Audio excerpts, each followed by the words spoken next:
오늘 예배하는 자를 하나님이 기뻐하시는데, 특별히 송구영신 예배를 통하여서 하나님께 나온 여러분의 모든 심령마다, 가정마다 이 안에도 지켜주셨듯이 새해에도 또 일트까지 하나님의 은혜가 충만하시기를 축복합니다. 제가 송구영신 예배에 관한 역사를 좀 찾아보니까요, 우리나라는 참 이 좋은 전통을 이 선교사님이 물려줬더라고요. 여러분, 전 세계에 송구영신 예배를 드리는 문화가 있는 나라도 있고 없는 문화도 있는데, 우리나라는 조금 독특해요. 송구영신 예배를 계속 해왔어요. 선교사님들이 특별히 누가 시작했느냐 하면 우리 장로교 선교사라 오신 언더우드 목사님. 요새 또 좀 헷갈리네. 언제 오셨어요? 1884년인가? 여러분 한번 찾아보세요. 제물포에 결혼도 하지 않은 젊은 나이에 집회 가운데 동방에 조선이라는 나라가 있다는 것을 알고 그곳에 교회 하나 없이 복음의 불모지라는 사실을 들었을 때 그의 마음이 뜨거웠어. 주여, 내가 가겠습니다.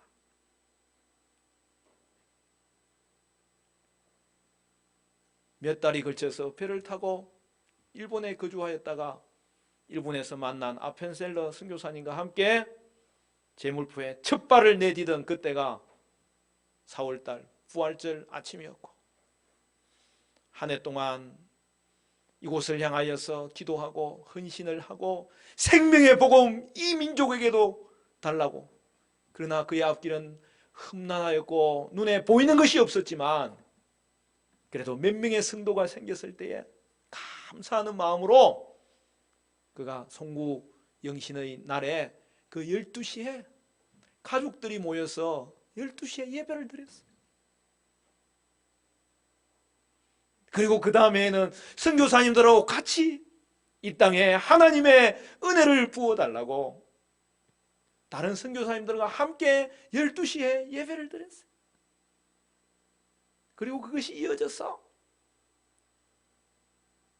그 다음 해에는 성도가 세워지고 점점 교회가 세워져서 이제는 교회와 함께 송구영신 예배를 드린 기록이 고스란히 남아있더라고요.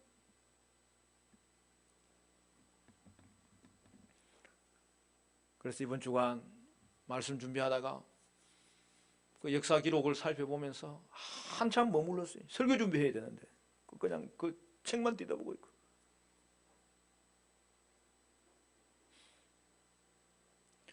그래서 제가 다시 한번 마음 먹었어요. 야, 송구영신 예배가 좋은 선교사님들이 주신 유산이구나. 새해를 주신 것은 하나님의 특별한 의미가 있는데 그 중에서도 제야의 종소리 가서 듣는 거, 그것보다도 하나님께 예배하면서 기도하는 가운데 이 땅의 통치자는 우리 주님이시기 때문에 주님 의지하며 기도하는 것이 얼마나 귀한지 다시 한번 더 깨닫게 되었어요.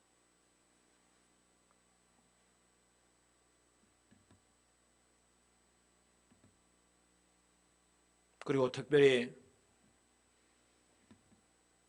요즘 우리가 큐티하고 있는 말씀 중에 이 말씀이 등장해요. 여러분, 이것은 새벽기도 때 제가 설교 아직 안 한 본문이에요. 그렇지만 이게 송구영신 예배 때 주시는 말씀이구나 제가 깨닫고 이 말씀 가지고 나누려고 한 2주 준비하는데 제 마음에 얼마나 소망이 생기는지. 여러분, 어떤 새신자가 신앙생활을 처음 시작하자마자 성경을 읽다가 시험에 들었습니다. 왜냐하면 성경을 딱 보니까 얼마 읽지 않았는데 마태복음 보다가 외식하지 말라 그렇게 기록이 되어 있습니다. 야, 짜장면도 좀 사 먹고 해야 되는데 예수를 믿으면 이렇게 고행을 해야 되는구나. 여러분 웃지만은 여기서 외식은 그런 뜻이 아니고 위선하지 말라는 뜻인 줄 나중에 알게 됐다는 거예요. 여러분 칼도 누가 사용하느냐에 따라서 다르게 사용됩니다. 백정에게 칼이 들려지면 가축을 도축할 수 있고요. 의사의 손에 들린 메스는 사람을 살릴 수 있는 거죠. 마찬가지로 여러분 하나님의 말씀도 어떻게 사용하느냐에 따라서 사람을 살리기도 하고 또한 죽이기도 합니다. 말씀의 의미를 바르게 알고 사용할 때에 사람을 살릴 수가 있는 거예요. 특히 오늘 읽은 본문에서 2절 말씀은 우리가 잘 아는 유명한 구절입니다. 그러나 사실은 이 본문은 난해한 구절이에요. 우리 2절 말씀 같이 읽어볼까요? 2절 말씀 우리 잘 아는 구절이니까 우리 한 목소리로 크게 한번 읽도록 하겠습니다. 시작. 사랑하는 자여 내 영혼이 잘됨 같이 내가 범사에 잘되고 강건하기를 내가 간구하노라.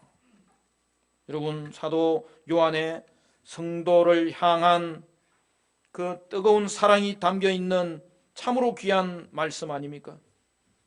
여의도 순복음교회에 돌아가신 목사님은 이 구절을 가지고 삼박자 구원이다라는 교리를 만들었습니다. 예수를 믿으면 영혼도 잘 되고 범사도 잘 되고 건강도 잘 된다는 거예요. 물론 맞지 않습니다. 여러분 영혼의 복과 형통의 복과 건강의 복이 우리에게는 너무나 중요하지만 그것이 누구에게나 자동적으로 주어지는 것은 아닙니다. 어떤 사람은 가난과 질병이 영적인 문제에서부터 온 것이라고 생각하고 또 그렇게 말하는 사람도 있어요. 그렇지 않아요. 우리 화정충행교회 성도들쯤 되면 이제 말씀을 알고 십계명을 알고 소요리를 아는 자로서 더 이상 이런 것에서는 헷갈리면 안 됩니다. 이 성구는 요한 사도가 성도들을 생각할 때에 영혼의 복과 육신의 복과 건강의 복이 있기를 바라면서 기도한 내용이에요. 축복한 내용이에요. 이 삼박자 구원은 미국의 오순절 교단의 오랄 로버츠의 그 번영신학을 받아들인 결과입니다. 만사형통의 복음이죠. 그런데 현실은 그렇지 않아요. 우리가 코로나 겪은 지가 벌써 3년이 다 돼가지 않습니까? 그동안에 우리가 예배를 못 드린 적도 있었고요. 지금도 제재사항이 아직 많이 남아 있습니다. 어떤 분은 그 기간 동안에 유명을 달리한 분도 있잖아요. 그게 현실이죠. 어떤 분은 중환자실에 들어갔다가 그래도 그 모든 염증들이 잡혀서 나은 사람도 있고 지금도 후유증으로 고생하는 사람들도 많아요. 그러나 이제 예배도 좀 자유롭게 드릴 수 있게 되었고 식사도 할 수 있게 되었으니 다행스러운 일입니다. 여러분 결국 코로나는 엔데믹 조금 좀 심한 감기로 이제 진정돼서 마무리되는 날이 올 겁니다. 여러분 성경이 말하는 내용은 번영신학이 아니에요. 도리어 고난신학이에요. 성도에게도 고난이 있을 수 있고요. 고난에는 하나님의 뜻이 있는 거예요. 고난조차도 성도에게는 하나님의 부르심의 음성이 될 수 있고요. 성숙의 방편이 될 수 있고요. 도리어 성도로서의 정표가 될 수 있습니다. 물론 성도는 서로 간에 축복하는 존재입니다. 서로 잘 되기를 바라는 마음이잖아요. 오늘도 우리에게는 서로를 위한 기도가 반드시 필요하고, 그래서 오늘 우리는 이 시간에 모였고, 또한 우리는 반드시 격려가 필요한 존재입니다. 사도의 바람처럼 오늘 저도 한 해를 마무리하고 새해를 맞이하면서 이 시점에서 여러분의 영혼이 잘 되고 범사가 잘 되고 강건하기를 빌고 싶은 마음이 충만해요. 그 은혜가 저와 여러분 가운데 있게 되시기를 간절히 축복합니다. 그러면서 오늘 이 삼중 축복의 의미를 잘 이해해서 축복받기를 원하는 거예요. 요한 3서는 요한 1서, 2서, 3서 전체가 요한 서신이라고, 요한이 자기가 복음을 전하여서 그로 말미암아 세운 교회에게 편지를 쓰는 거죠. 요한 3서는 한 장으로 되어 있어요. 한 장으로 되어 있는 성경 중에서도 여러분 전체 성경에서 제일 짧은 성경이에요. 하지만 내용은 참으로 심오합니다. 사랑의 사도답게 서로 하라는 주제를 담고 있습니다. 이는 1절부터 4절을 보면 편지의 도입이죠. 발신자는 자신을 장로라고 하였습니다. 예수님의 제자 사도 요한을 말하고 또한 장로 요한이라고도 불렀던 거죠. 이는 연장자를 의미하고, 여러분 장로는 또한 말씀 사역자를 의미하기도 하고요, 특별히 교회의 지도자를 의미하는 거죠. 예수님의 12제자 중에 요한에 대해서 잠시 생각해 봅시다. 여러분 요한을 제외한 나머지 모든 제자들은 순교했잖아요. 요한도 순교의 상황이 있었지만 하나님이 허락하지 않으셨어요. 그는 나이 들어서까지 에베소 교회를 목회하고 있다가 노안으로 하나님 앞에 부름을 받았죠. 그는 말년에 잡혀서 밤모섬에 귀양 가게 되었을 때에 하나님의 계시를 봄으로 말미암아 요한계시록을 기록할 수 있었어요. 그리고 그 이전에, 얼마 이전에 요한복음과 요한 1, 2, 3서를 기록한 거죠. 나이가 들었기 때문에 사도 바울은 건강이 좋지 않아서 그랬지만 요한은 아마 구술로 불러주면 대필자가 적었던 것으로 보여요. 아니면 좀 더 요한은 글을 쓸 수 있을 정도가 되었다면 하나하나 힘든 가운데서 그는 혼신의 힘을 다하여서 이 서신서를 기록한 거죠.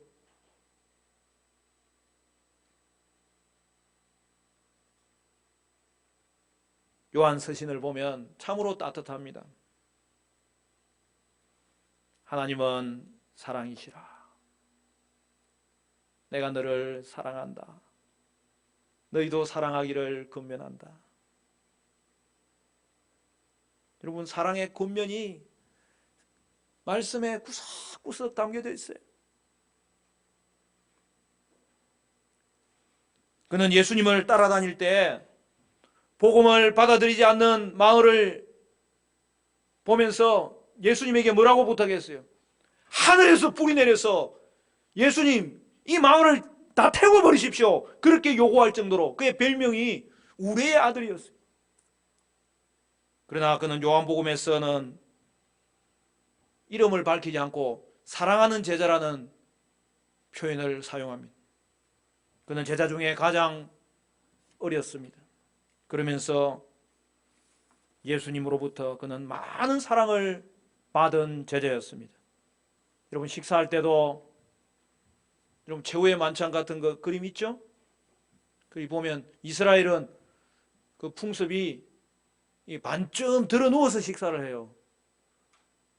그러니까 최후의 만찬은 그 식탁이 앉아서 하는 걸로 돼 있는데 원래는 그렇지 않아요. 그거는 이제 서양식으로 지은 거예요. 반쯤 들어 누워서 우리처럼 상을 사용했죠. 근데 반쯤 들어 누워 가지고 하나를 꿰고 한 손으로 이렇게 먹는데 요한은 언제든지 예수님 제일 곁에서 심장과 심장을 맞대면서 있었던 자였는데 베드로도 필요한 경우에는 요한에게 물어봐서 예수님에게 전달하라고 했어요. 그런데 요한 서신을 보면 말년에 요한은 성숙되어 있었고 우리에게도 서로 사랑하라고 권면하고 있었습니다. 수신자는 가이오입니다. 가이오는 요한 공동체의 가정교회 지도자 중에 한 사람입니다. 요한은 가이오에게 1절에서 뭐라고 이야기합니까? 자신의 사랑을 2번이나 반복하면서 전합니다. 그리고 2절 이하에서는 사랑하는 자여라고 부르면서 3번이나 사랑을 표현하면서 불렀습니다. 그리고 4절에 보면 자녀들이라고 한 것은 가이오가 요한의 복음을 듣고 예수를 믿게 된 영적 자녀라는 것을 보여주고 있는 거죠. 요한 3서를 통해 우리는 목회자와 성도의 관계를 알 수 있습니다. 그것은 한마디로 진리 안에서 사랑하는 관계죠.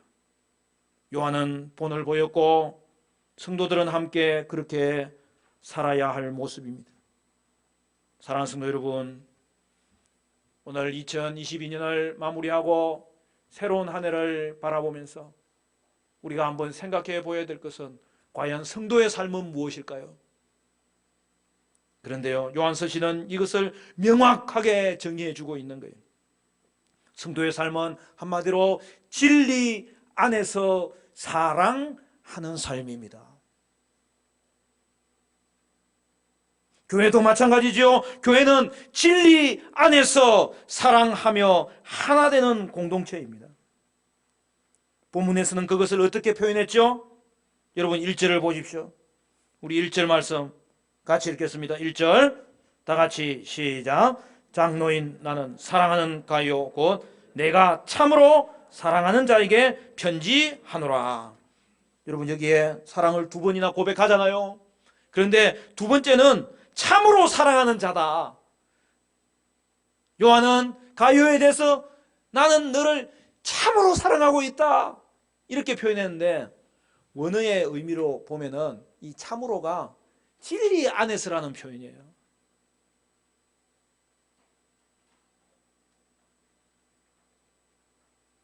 I love you in the truth.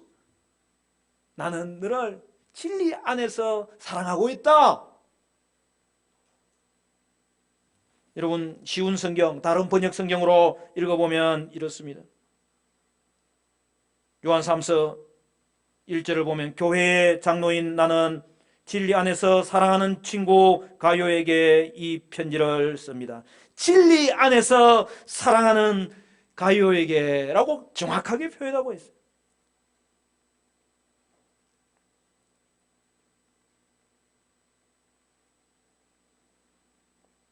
여러분 오늘 요한 3서 1장 1절을 여러분 반드시 기억하십시오. 진리 안에서 사랑하는 모습이 바로 성도의 모습이라는 사실을요.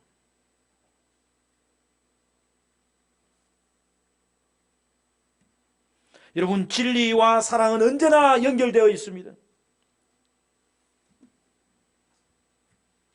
여러분 올해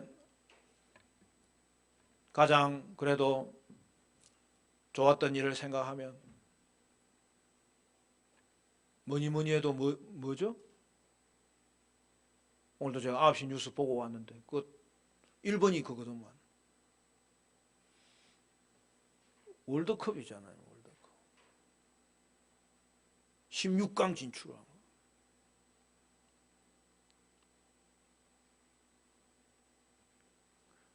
그 태극 전사들이 태극기를 가지고 딱 비쳤는데 거기 굉장히 멋있는 문구가 하나 있었잖아요. 뭐예요? 중요한 것은 꺾이지 않는 마음이다.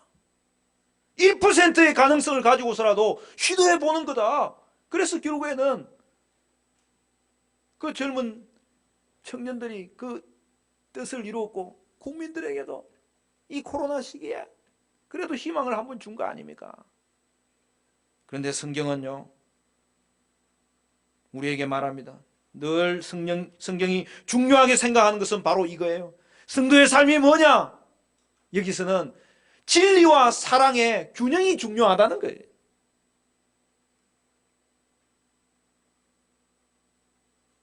요한에게 가요는 진리 안에서 사랑하는 자였고 이제는 요한 3서 전체를 통하여서 너희도 진리 안에서 사랑하는 복된 삶을 살 수 있기를 바란다. 오늘 이 안에 이제는 저와 여러분의 삶도 이 말씀 붙잡고 진리와 사랑이 연결된 그 균형 잡힌 복된 삶, 진리 안에서 사랑하는 삶이 저와 여러분의 삶이 되시기를 간절히 축원합니다. 요한 사도는 그런 성도요, 그런 지도자인 가룟을 향하여서 세 가지를 축복하고 있는 거죠. 먼저 영혼이 잘 되는 것은 영적인 축복이고, 범사가 잘 되는 것은 육신적인 축복이고, 강건해지는 것은 건강의 축복입니다. 범사가 잘 된다고 할 때 이 잘 된다는 말은 원래는 여행하다는 뜻이에요. 그러니까 순조롭게 여행하는 것을 말합니다. 따라서 순조롭게 여행하는 것, 형통하게 사는 것을 의미합니다. 요한은 사랑하는 성도 가룟에게 인생 여정 가운데서 순조롭게 여행하고 형통하게 살도록 기도했던 거죠. 강건하게 되는 것은 말 그대로 좋은 건강을 가지는 그 육체의 건강을 말합니다. 그리하여 요한 사도는 가룟에게 영혼과 일과 몸이 잘 되는 총체적인 축복을 빌었던 것입니다.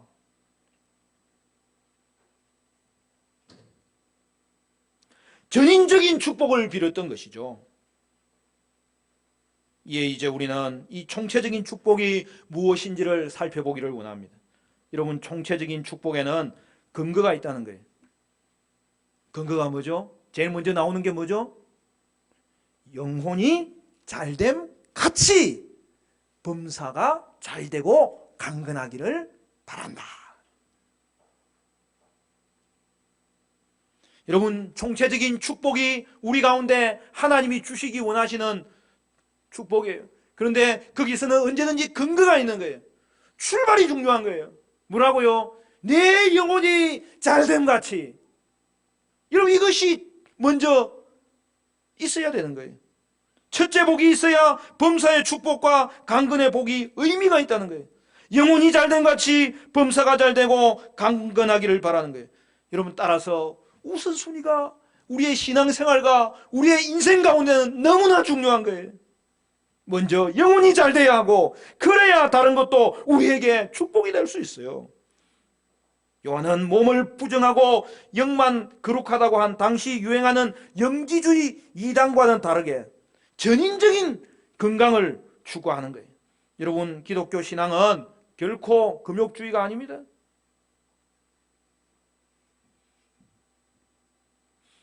여러분, 외식해도 돼요. 외식은 혼자 하지 말고 성도들과 가족들과. 여러분, 율법주의가 아니에요. 또한 신비주의도 아니에요. 물론 오늘날은 정반대죠. 물질과 몸의 복에 너무 관심을 가지고 영적인 축복에는 무관심한 시대를 맞이한 듯합니다. 하나님이 기뻐하시는 영혼이 되는 것을 우선으로 삼고 기준으로 삼을 때에 나의 일과 몸 가운데 베푸시는 참된 복을 알아볼 수 있게 되는 거죠. 그러한 때 빈약한 상황과 병든 몸이 있을지라도 하나님의 축복의 손길을 통찰할 수 있는 감사가 일어나는 거죠. 이런 본말이 전도되면 안 되잖아요. 그러면 나중에 다시 시작해야 돼요. 결국에는 모든 것을 허물고 다시 세워야 되는 거예요. 먼저 영혼이 잘 돼야 다른 것도 따라올 수 있어요. 영혼이 잘됨 같이, 즉 성도는 먼저 영혼이 건강한 축복을 받아야 되는 것입니다. 그런데 오늘 본문을 보면 가룟은 이미 영혼이 강건한 자임을 알 수 있어요. 이미 영혼이 잘 되고 있었다는 것을 확인할 수 있어요. 영혼의 잘됨이 뿌리 깊이 내려 있다는 것을 볼 수 있어요. 그래서 사도 요한은 가룟에게 범사도 잘 되고 강건하기를 빌어줄 수 있었던 거죠. 물론 우리는 좋은 말은 많이 해줄 수 있습니다. 새해가 되면 우리는 새해 복 많이 받으세요. 그거 좋은 축복이잖아요. 그런데 여러분, 예수를 잘 믿지 않으면 이 모든 축복이, 이 모든 득담이 공수표인 거예요.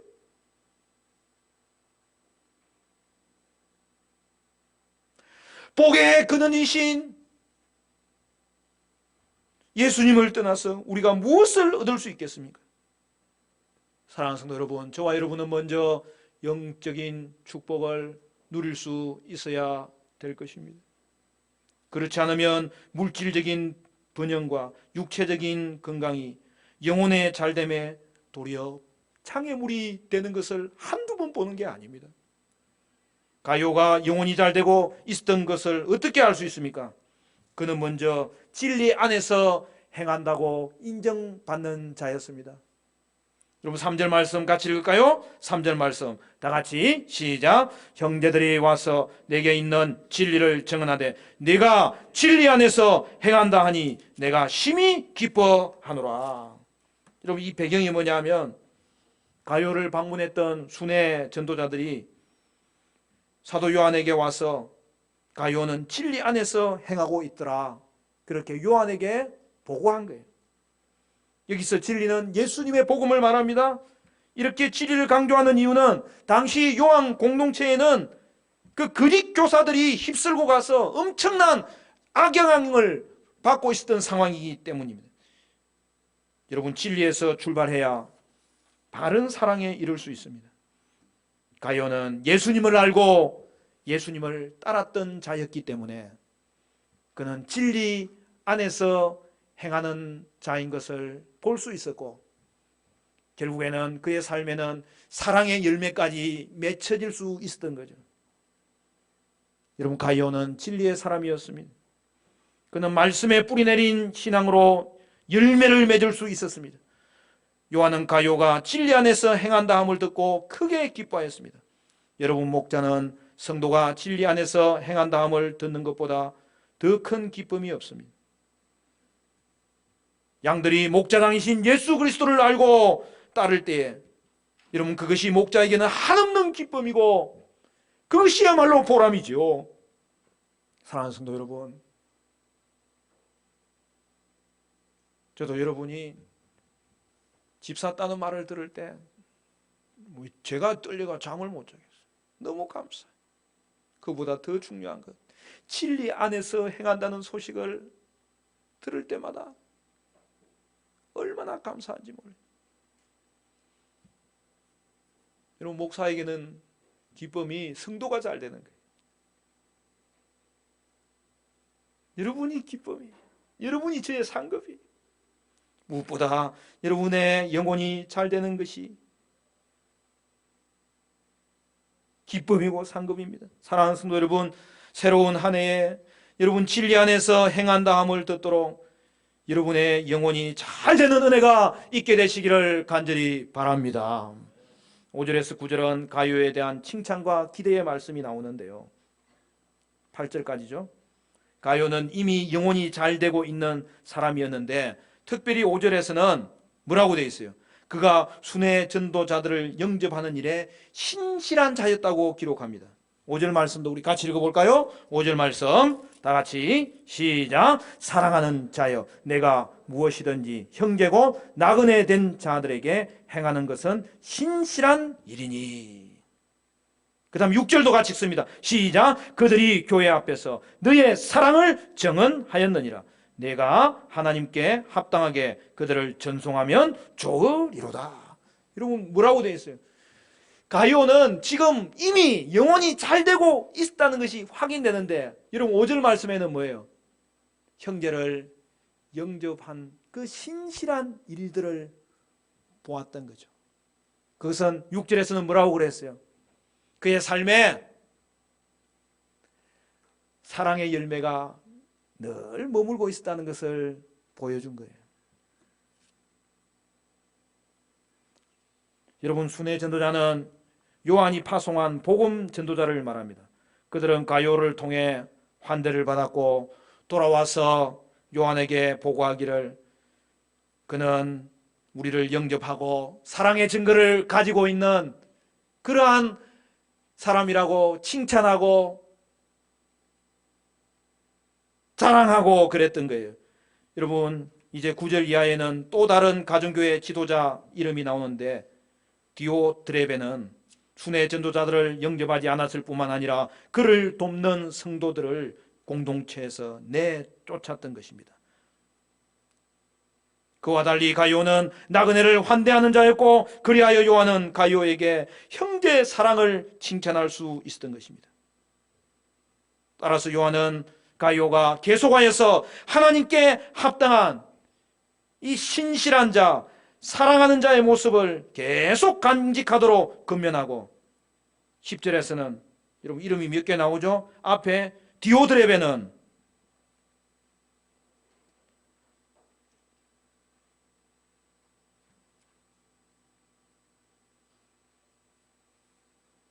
순회 전도자들을 배척하는 자의 이름이고, 이제 다시 가요에게 누구를 보내죠? 10절에 디메트리오, 그를 내가 너에게 보내니 그는 네가 잘 이전처럼 환대해 주기를 바란다. 여러분 여기에 세 명의 이름이 나오는 거죠. 가이오는 형제 사랑으로 인하여 칭찬받는 자였고, 디오드레베는 형제를 배척하는 자여서 내가 너를 방문하면 이 일에 대해서 내가 반드시 짚고 넘어가겠다고 말했던 자이고, 그리고 다시 데메드리오는 진리 안에서 증거를 가진 자이므로 그를 환대하라고 말했던 것이죠. 사랑하는 성도 여러분, 가이오는 진리를 알 뿐 아니라 진리를 실천하는 자였습니다. 요한이 가이오를 사랑하듯이 가이오도 형제를 사랑하는 자였습니다. 여러분 3절은 진리 안에서 행한다는 것을 칭찬하였고, 6절에서는 사랑의 행동을 칭찬하였습니다. 오늘날 구원파가 있듯이 당시에도 영지주의 이단이 있었습니다. 그들은 심오한 지식을 가지면 하수들과는 달리 최고의 단계에 오른다고 생각했습니다. 이것은 헬라 철학의 이원론의 영향을 받은 것이에요. 헬라 철학에서는 몸은 천시하고 깨닫는 지식만 중요하게 여겼는데, 영지주의 이단은 그것을 성경과 결부시켜가지고 지식으로 구원을 받는다고 생각한 것입니다. 우리도 마찬가지입니다. 여러분 사랑은 진리 안에서 시작돼야 되지만 결국에는 실제적이어야 됩니다. 여러분 교회는 교회 안에서만 예배하고 교육받는 것으로 끝나면 안 돼요. 교회 밖을 향하여서 우리는 전도하고 선교하고 구제하고 봉사해야 되는 거예요. 새해는 우리 화정주인교회 모든 가족들이 삶이 더욱더 변화되고 사랑을 실천하는 복된 한 해 되시기를 간절히 바랍니다. 당시에는 숙박시설이 잘 되어 있지 않았어요. 주막 같은 곳도 있었겠지만 성도들에게는 맞지 않은 분위기였죠. 그때의 순회 전도자들을 누가 재워줬냐? 바로 성도들의 도움으로 며칠을 머물 수 있었던 것입니다. 파송된 사람이 보내는 그 사람의 추천을 받아 가지고 가면 성도는 그것을 보고 그들을 영접하였던 거죠. 요즘도 여러분 집에 손님을 영접하는 것이 결코 쉬운 일이 아니잖아요. 그러나 초대교회는 이 가요의 삶을 보아서 알게 되겠지만, 여러분 이 형제사랑, 이 환대의 영성이 얼마나 깊었는지 몰라요. 우리 성도님들 중에서도 이 환대를 잘하는 분들이 많아요. 다양한 모습으로 하는 거죠. 이런 마태복음 10장 42절은 또 누구든지 제자의 이름으로 이 작은 자 중 하나에게 냉수한 것이라도 주는 자는 내가 진실로 너희에게 이르노니 그 사람이 결단코 상을 잃지 아니하리라 하시니라. 여러분 냉수한 그릇, 그것은 가지고 있던 것 그냥 그릇에 담아주면 되는 것이지만, 여러분 더운 날에는 이보다 더 큰 선물이 없는 거죠. 이 같은 수고를 우리 하나님은 귀하게 여기시고 우리에게 반드시 상 주실 것이라고 약속하셨습니다. 초대교회 성도들의 환대는 말 그대로 형제를 집에 영접하는 거예요. 그래서 어떻게 하는 거예요? 음식을 주는 거예요. 잘 곳을 제공하는 거예요. 세탁물도 씻을 수 있도록 도와주는 거예요. 떠날 때에는 또 함께 같이 길을 동행해서, 왜요? 그 동네 잘 모르잖아요. 그래서 길을 안전하게 갈 수 있도록까지 인도해 주는 거예요. 그리고 다른 곳으로 잘 갈 수 있도록 여비까지 챙겨주는 거예요. 6절 하반절을 보면 요한은 가룟유가 복음 전도자를 잘 영접하고 필요한 것을 채워 보내는 일을 계속하라고 권면하고 있는데 두 가지 이유를 말씀하고 있어요. 첫째는 뭐예요? 복음 사역을 할 때에 전도자들의 실제적 필요를 채워줄 누군가가 반드시 필요하다는 거예요. 여러분, 돈을 목적으로 하는 거짓 교사들과 달리 참된 복음 전도자들은 그리스도인들에게만 도움을 받았던 것 아닙니까? 따라서 그들이 살아가기 위해서, 그리고 계속 주의 이름을 위해서 일하는 것을 잘할 수 있기를 위해서 교회의 도움이 절대적으로 필요했던 거죠. 오늘날 목회자들이 안정된 복음 사역을 할 수 있도록 교회가 돕는 것과 같습니다. 교회는 사역자들이 주의 일을 위해서 일하는 것에 집중하도록 충분하게 지원해 주는 거죠. 두 번째, 그런 복음 사역자들을 영접하고 돕는 것은 하나님의 진리를 위해 함께 일하는 것이라는 사실이죠. 직접 가지 않지만 선교사들을 보내고 그들을 후원하고 기도하는 것도 여러분 동력하는 거예요. 우리를 향한 하나님의 구원의 환대가 오늘 우리가 이 땅을 향하여 다시 환대할 수 있는 근거가 되겠죠. 그래서 진리 안에서 행하는 환대가 진실한 환대가 되는 이유입니다. 요한은 이미 영적으로 잘 된 사람으로서 그는 진리의 사람이었고 사랑의 사람이었습니다. 그러므로 사랑하는 성도 여러분, 이 한 해는 여러분에게 영적인 축복이 넘치도록 저와 여러분의 삶이 진리 안에서 사랑하는 삶이 될 수 있기를 간절히 바랍니다. 또한 영적인 부여로 인하여서 하나님이 범사의 복과 건강의 복도 맡겨줄 수 있는 그런 축복된 성도 여러분 되시기를 주님의 이름으로 간절히 축원합니다. 그러면 우리는 교회 안에서 어떻게 이 사랑을 실천할 수 있을까요? 각 결혼한 새댁이 국수를 설탕물에 말아서 내놓았습니다. 뭐 어디서 봐서 그랬을 거 아니에요. 이게 어느 동네 전통인지는 모르겠어요. 이를 받아든 남편은 너무 당혹스러워했습니다. 그도 그럴 것이 한 번도 국수를 설탕물에 말아 먹어본 적이 없기 때문입니다. 남편은 이내 역정을 부립니다. 이놈의 집구석은 설탕 못 먹어 죽은 귀신이 붙었나? 어떻게 국수를 설탕에 말아 먹나? 아내는 아내대로 화가 납니다. 그러면 당신은 어떻게 먹냐고 물었더니 남편이 하는 말이 국수는 다시마 물에 말아 먹어야지. 아내도 지르고 하지 않았습니다. 무슨 놈의 다시마 물? 그러면 당신이 앞으로 국수에 먹으시오. 결국은 동네 이장에게 가서 물어보기로 했습니다. 누가 옳은지 물었습니다. 이장은 이야기를 듣고 나서 말했습니다. 국수를 설탕물에 말아먹는 사람을 처음 보았소. 그리고 말 끝에 이장은 한마디 덧붙입니다. 국수를 다시마물에 먹는 사람도 나는 처음 보았소. 이번에는 남편이 펄펄 뛰었습니다. 당신도 틀렸네 뭘. 둘은 티격태격 다시 한 번 더 큰 한판의 싸움이 벌어졌습니다. 한참 다투다가 이장한테 재차 물었습니다. 그러면 이장님은 어떻게 드십니까? 이장이 한마디 합니다. 국수는 콩국에 말아 먹어야 됩니다. 이 중요한 이야기를 못 알아들을? 여러분, 식성만 다르겠습니까? 성격도 다르고 생활 습관도 다르고 언어도 다르고 신앙의 연륜도 다른 것이 교회입니다. 또한 그것이 부부입니다. 성경 속에도 판이하게 다른 자매가 나옵니다. 마르다와 마리아입니다.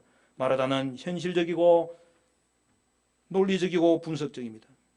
마리아는 감정적이고 비현실적이지만 직관적이고 충동적입니다. 향유를 예수님의 머리에 부은 마리아의 행동을 보면 엉뚱함의 결정판입니다. 문화를 뛰어넘고 상식을 초월하였지만 그의 진심은 예수님께 통했습니다. 제자들은 경제적인 잣대를 들이대면서 비싼 향유를 허비한 잘못에 대해서 질타할 뿐이었습니다. 그와 달리 예수님은 칭찬했습니다. 좋은 일을 했다고, 최선을 다했다고, 역사적으로 길이 남을 만한 일을 했다고 인정했습니다. 그리고 말합니다. 괴롭히지 말고 가만두어라. 여러분, 결혼은 차이와 차이의 결합입니다. 나와 다른 것은 다를 뿐이지 틀린 것이 아닙니다. 그럼에도 틀렸다고 주장하는 것이 많습니다. 고치라고 요구합니다. 여러분, 국수를 콩국에 말아먹다, 다시마물에 말아먹다, 설탕물에 말아먹다, 여러분, 그것이 그렇게 중요한 것은 아닙니다. 괴롭히지 말고 그가 하던 대로 가만두어라. 이것이 오늘 교회에서도 우리가 하나 될 수 있는 유일한 비결입니다. 그리하여 우리는 서로를 이해할 수 있고 서로 사랑하는 원리를 배울 수 있게 되는 것입니다. 그래도 교회는 기준을 가졌습니다. 진리가 우선입니다. 그리고 또한 진리 안에서 사랑해야 합니다. 진리의 뿌리가 깊어지는 신앙만이 참된 사랑을 지속할 수 있습니다. 그러나 사랑의 열매만이 진리를 확정할 수 있습니다. 사랑하는 성도 여러분, 새로운 한 해는 먼저 영혼이 잘 되는 은혜가 있으시기를 바랍니다. 진리 안에서 사랑하는 성도, 진리 안에서 사랑함으로 하나 되는 교회 될 수 있기를 바랍니다. 또한 영혼이 잘 되는 가운데 여러분에게 범사가 잘 되고 강건해지는 은혜가 있게 되시기를 바랍니다. 코로나의 영향이 여전히 남아있지만 그 가운데서도 범사가 회복되기를 바라고 나는 우리 교회 성도님들 모두 형통하기를 바랍니다. 번성하기를 바랍니다. 그러나 여러분, 성도에게 직장과 사업터는 이윤이 목적이 아니에요. 일터는 그것을 통하여 하나님 사랑하고 이웃 사랑하고 주신 현장입니다. 여러분, 가정도 마찬가지입니다. 여러분, 가정의 목적도 행복이 아니에요. 하나님은 가정을 이루어서 그것을 통하여 하나님 더 사랑할 수 있는 은혜를 맛보도록 가족을 사랑하고 이웃을 사랑하도록 여기까지 이끄신 것입니다. 교회도 마찬가지입니다. 진리의 교회가 되어야 되겠고 사랑의 교회가 되어야 되겠고 하나된 교회가 될 수 있어야 되겠습니다. 그리하여서 새로운 한 해는 형제를 위해서 기도하고 형제를 도울 수 있어서 서로 사랑의 역사가 있어야 하겠습니다. 진리 안에서 사랑함으로 하나님 중심으로 예배하고 성경 중심으로 하나님을 알고 여러분, 교회 중심으로 서로 사랑하는 열매가 떠나지 않아야 하겠습니다. 말씀을 맺겠습니다. 냉수한 것이라도 끝내는 것이 우리에게 주신 하나님의 뜻하신 삶이고 영혼이 잘 되는 백성들의 모습입니다. 하나님은 무엇을 기뻐하실까요? 사랑하는 성도 여러분, 큰 일을 하고 다른 사람에게 크게 알려지는 일 이전에 여러분, 2023년에는 진리 안에서 사랑하는 성도의 삶을 가질 수 있어서 냉수 한 그릇에 섬김을 행하며 선교를 위해서, 교회를 위해서 무엇을 행할지 여러분 결단하시기를 바라면서 여러분의 영혼이 잘됨 같이 범사가 잘되고 강건해지는 축복이 있게 되시기를 주님의 이름으로 간절히 축원합니다.